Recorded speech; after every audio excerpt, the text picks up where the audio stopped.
1370년 1월 고려의 1차 요동 공략이 시작됩니다. 이승계가 기병 5,000명과 보병 1만 명을 이끌고 압록강을 건넙니다. 그쪽 방면의 장수인 이호로 첨호가가 처음에는 우라산성에 진을 칩니다. 우라산성은 본거지인 요양성과는 제법 떨어져 있는 곳입니다. 싸움은 싱겁게 끝납니다. 이호로 첨호가가 싸우려 들지 않고 300여호를 이끌고 와서 항복합니다. 그는 조상이 고려 사람이라면서 이승계의 부하가 되고 싶다고 합니다. 하지만 추장 고한위가 산성에서 버티며 항복하지 않습니다. 다음 날 고려 군사들의 세찬 공격이 개시됩니다. 고한위는 얼마 버텨내지 못하고 달아납니다.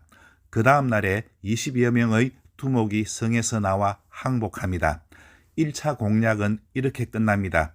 이때 기세인 첨모가는 고려군 가까이에 접근하지 않았습니다. 이후 주변의 여러 성이 속속 항복해옵니다. 1만 여호가 자발적으로 항복해왔다고 하니 이승계의 명성이 대단했다고 할 수 있습니다.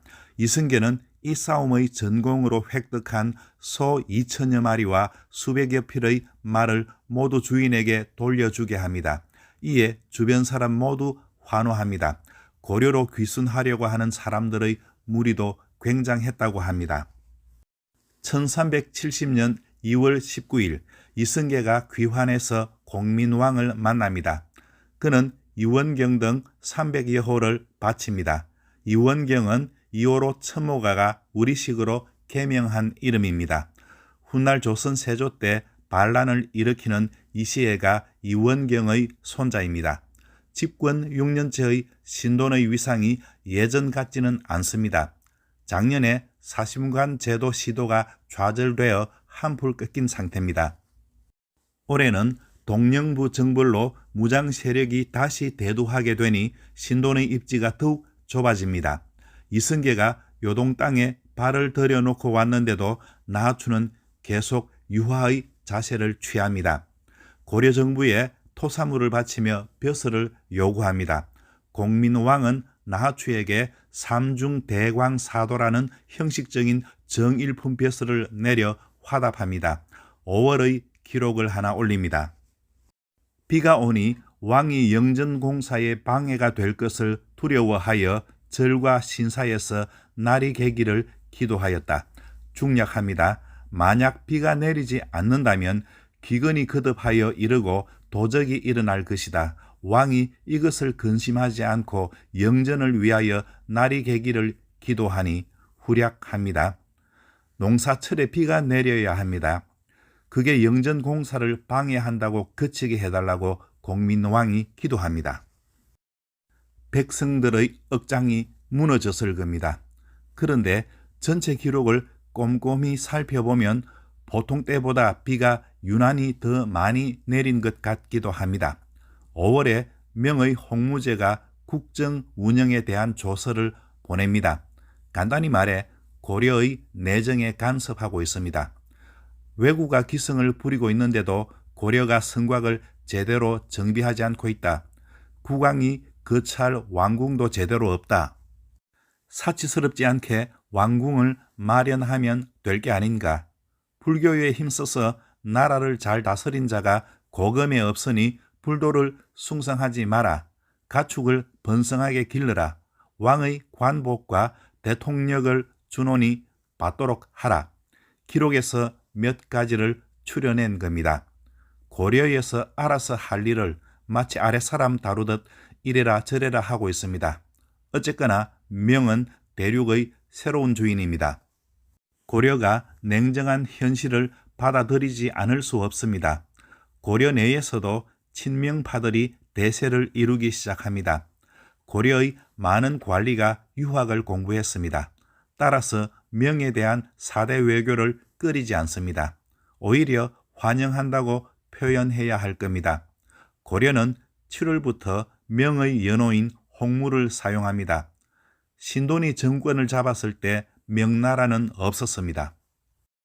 이제 새롭게 들어선 명나라 황제가 불교를 비판하니까 신돈 정권에 참여했던 유학자 관료들이 이탈하기 시작합니다.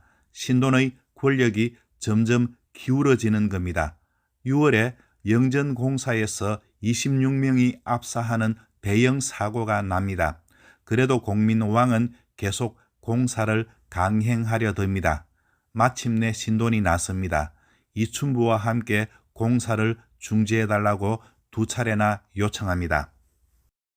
공민왕이 마음의 영전공사를 중지하게 합니다. 하지만 완전히 손을 뗀 건 아닙니다. 전에 짓던 왕윤사의 영전을 수리해서 계속 지으라고 합니다. 참으로 집요한 성격의 소유자입니다. 7월의 기록을 하나 올립니다. 전라도 채복사 최용소가 서울로 돌아와서 먼저 신돈을 보고 난 다음에 왕을 아련하였으므로 왕이 유사에 명령하여 그를 장형에 처하였다. 신하가 자기보다 신돈부터 만났다고 해서 공민왕이 벌을 내렸습니다. 당연한 일 같지만 속사정은 그렇지 않습니다. 신돈이 정권을 이끌고 있어서 그동안 관행적으로 해온 일입니다. 공민왕이 자기를 무시했다고 하며 이번에 트집을 잡은 겁니다. 다시 말해 신돈들어 더는 월권 행위를 하지 말라고 경고하고 있습니다. 8월에 공민왕은 수창궁을 다시 지으라고 지시합니다. 명황제가 왕궁이 없다고 질책한 게 마음에 걸렸나 봅니다. 수창궁은 건국 초기에 건립한 것으로 정궁은 아니고 별궁입니다. 수창궁은 우왕 때 완공됩니다. 10월에 마침내 신돈의 권력이 종지부를 찍습니다. 기록입니다. 먼저 앞부분 생략합니다. 상고의 선왕들이 모두 친히 정치를 들었으니 지금부터는 대간과 육부로 하여금 매일 본관에 출근하여 각기 친히 일을 아뢰도록 하라라고 하였다. 공민왕이 친정하겠다고 선언한 것입니다. 신돈이 정권을 잡은 지도 벌써 5년 7개월이 되었습니다. 그동안 조정에는 신돈을 따르는 사람들로 채워졌습니다. 공민왕이 이를 더는 두고 볼 수 없다고 판단한 것 같습니다. 여기다가 친명 정책으로 조정에서 신진 사대부들의 발언권이 강화되었습니다. 그들도 줄기차게 왕의 친정을 요구해 왔습니다. 친정하겠다고 하는 말은 신돈에게서 권력을 회수하겠다고 말하는 것과 같습니다. 사실 신돈은 이때 실각한 것으로 봐야 합니다. 1370년 11월 2일 역사적인 2차 동령부 정벌이 시작됩니다. 이승계의 1차 정벌 후 거의 1년 만입니다. 기록입니다. 기세인 첨호가가 원나라가 망하자 김배간, 함나파두, 덕좌불화 등과 더불어 남은 무리들을 불러 모아 동령부에 할거하면서 그 아비 기철을 죽인 데 대해 원한을 품고 우리의 북쪽 변방을 침략하여 원수를 갚으려고 하였으므로 왕이 명하여 치게 하였다. 지용수, 이승계, 양백인, 임견미 등이 이끄는 고려 군사들이 원정에 나섭니다. 원정군의 총책임자는 시중 이인임입니다. 당시 이인임은 좌시중, 이춘부는 우시중이었습니다. 이인임은 함께 원정하지는 않았습니다. 그는 안주에 머물러서 진을 칩니다. 실질적으로 작전을 이끈 총사령관은 지용수입니다. 이때 고려 군사들의 정확한 수가 밝혀져 있지 않습니다. 1차 때 이승계가 지휘한 15,000명의 2배를 생각하면 3만 명입니다. 최소 3만 명은 되었을 것이며 그보다 더 많았을 수도 있습니다. 압록강을 건너 나장탑에 도착한 고려군은 지원부대를 남겨놓고 다시 출발합니다. 나장탑에서 요양성까지 행군으로 이틀 걸립니다. 홍인계와 최공초가 경기병 3,000명을 이끌고 가서 먼저 요양성을 습격합니다. 요양성에서 보기에 고려 선발대가 얼마 되지 않습니다. 이에 처명이라는 요양성 장수가 성에서 나와 고려군과 맞습니다. 그러나 교전 중에 고려의 대군이 잇따라 도착합니다. 성 안의 기세인 첨호가와 군사들이 낙담합니다. 그래도 처명은 굴하지 않고 용맹하게 싸우려 듭니다. 그런 그를 이성계가 눈여겨봅니다. 이원경이 항복해서 이성계의 부하가 되어라고 설득합니다. 처명이 처음에는 거부합니다. 하지만 이성계의 화살을 몇 번 맛보고 처명은 항복합니다.